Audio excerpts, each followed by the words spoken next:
meaning. So how do you find just the right thing to show appreciation for a moment that means so much to you?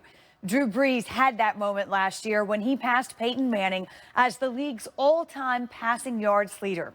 Chris Conley learned that Brees hardly took any time to appreciate his accomplishment for himself. Instead, he took time to send some thank you notes and some footballs.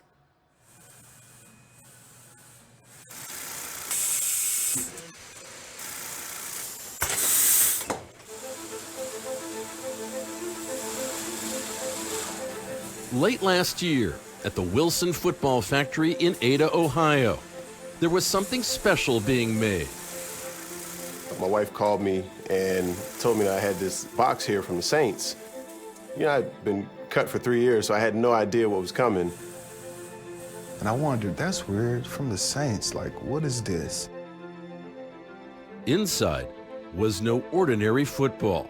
What these former players received was a commemorative ball with a note written by their ex-teammate.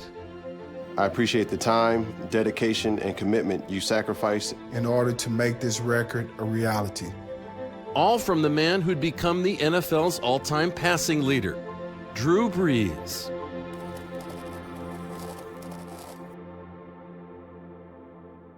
He starts in the shotgun, drops back, looks to the far sideline, wide open, Traquan Smith. And Traquan Smith is going to go to the end zone. Drew Brees has done it.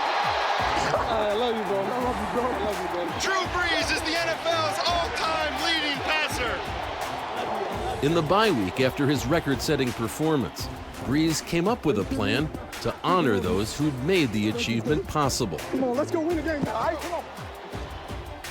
This was a great honor for us to do this for Drew and all the teammates that he's played with in the past. In all, Brees commissioned the manufacture of more than 170 footballs for linemen who'd blocked for him, receivers who'd caught his passes, Wide open touchdown, Jimmy Graham. even from his days as a Charger, a Hall of Famer who threw him a pass. A halfback pass, Brees from Tomlinson, dives for the corner, touchdown. We did the extra things that, that it took to win. And so we had a great chemistry. We knew how to push each other. There were certain things that, Drew can say to me, things like, we're gonna need you to carry us. And, I knew I had to be at my best and vice versa. There were times where I knew we just weren't gonna be able to run the ball. And Drew would have to carry us with his arm, and he did. For ownership and coaches, and for the surgeon who'd repaired his torn labrum back in 2006. I saw him come off the field with his right shoulder up over his head, and it was locked. I basically said to myself, if this was any other thrower other than Drew Brees, his career is probably over with. For me, to be able to be one of those ones that he's recognized is very special. In 10 seasons with the Saints, Marcus Colston caught more than 700 passes from Brees. I knew I would hear from him just because he appreciates everyone that's along on the journey with him. And, the person that it's really about took the time and energy to make it about me as well. Colston was amazed to see his football featuring their stats together. It was one of those moments where you really had to take it in. This is a historic moment that you're now a part of. It wasn't about Drew. The word he used was we. That's who Drew is as a person. Great job, big man. Great job. Great job. Never give up. Great job. Part of what makes him such a great leader. But it wasn't just big-name receivers. Lesser-known ones were remembered as well. For the all-time leading passer in the NFL to consider sending a package to Pittsburgh, Pennsylvania, can't say enough about a guy like that. Beset by injury during his season in New Orleans, Darnell Dinkins caught only one pass as a Saint, a pass not even intended for him. Dinkins goes in motion, play action, Brees to throw, does over the middle, touchdown. Drew did a great job of finding me. The play was not supposed to come to me. It did. Darnell Dinkins with his first reception as a Saint, and he's got to be the last guy on the Saints that the Patriots were looking for there. There's not a better moment in the season than that right there. A decade later, Brees' gift set off a flood of memories and feelings. It brought me back to some of the pain from that year, but at the same time, the joy for a man who everybody said what he couldn't do, and he was not only doing it, but doing it the best that has ever been done before. The message that this is simple. Every man matters. It takes 11 guys playing as one to be successful and achieve goals together. And without your team, you can do nothing. For your leader, your quarterback, to recognize each and every person who had a part in that record, I'll tell you, it doesn't happen often, I'll tell you that.